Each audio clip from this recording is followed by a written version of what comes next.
এই প্রথম নৌকাতে গাড়ি তুলছি, দেখতে পারতেছেন আমাদের গাড়ি।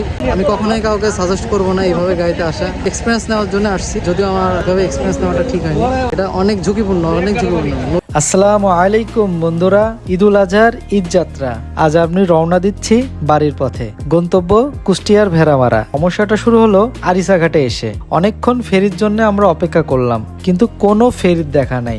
শেষ পর্যন্ত বাধ্য হয়ে আমরা একটা ট্রলারে বাইক তুললাম। নৌকাতে আমাদের মোটরসাইকেল দেখতে পারতেছেন, বিশাল একটা রিস্ক। এটা ছিল জীবনের প্রথম এমন অভিজ্ঞতা। শুরুতে মনে হচ্ছিল ঠিকই আছে, কিন্তু যমুনা নদীর মাঝখানে পৌঁছানোর পর বুঝলাম আমি আসলে কত বড় একটা রিস্ক নিয়ে ফেলছি। যমুনা নদীর উপর দিয়ে আমার নৌকা যাচ্ছে, নৌকার উপরে আমার বাইক। যে কোনো সময় যে কোনো কিছু হতে পারে, ভালো লাগতেছে। চারিদিকে শুধু বিশাল নদী, তার উপরে প্রচন্ড বাতাস।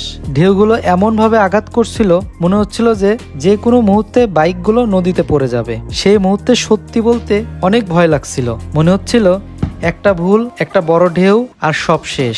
ভিডিওতে হয়তো পুরো অনুভূতিটা বোঝানো যাবে না, কিন্তু বাস্তবে সে অনুভূতিটা ছিল ভয়ঙ্কর। বিশেষ করে যারা বাইক নিয়ে বাড়ি ফেরার চেষ্টা করছেন, তাদের জন্য এই যাত্রা কতটা ঝুঁকিপূর্ণ তা নিজের চোখে না দেখলে বোঝা সম্ভব না।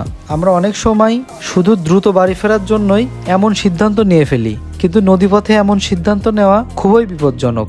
আলহামদুলিল্লাহ শেষ পর্যন্ত নিরাপদে পার হতে পেরেছি, কিন্তু এই অভিজ্ঞতা আমাকে শিখিয়েছে কখনো কখনো একটু দেরি হলেও নিরাপদেই সবচেয়ে গুরুত্বপূর্ণ। আমি এই প্রথম নৌকাতে মোটরসাইকেল নিয়ে আরিসা ঘাট থেকে কাজিরহাটে আসলাম। আমি কখনোই কাউকে সাজেস্ট করবো না এইভাবে গাড়িতে আসা। আমি প্রথম একটা এক্সপিরিয়েন্স নেওয়ার জন্য আসছি, যদিও আমার এইভাবে এক্সপিরিয়েন্স নেওয়াটা ঠিক হয়নি। এটা অনেক ঝুঁকিপূর্ণ। সবাইকে আগাম ঈদ মুবারক।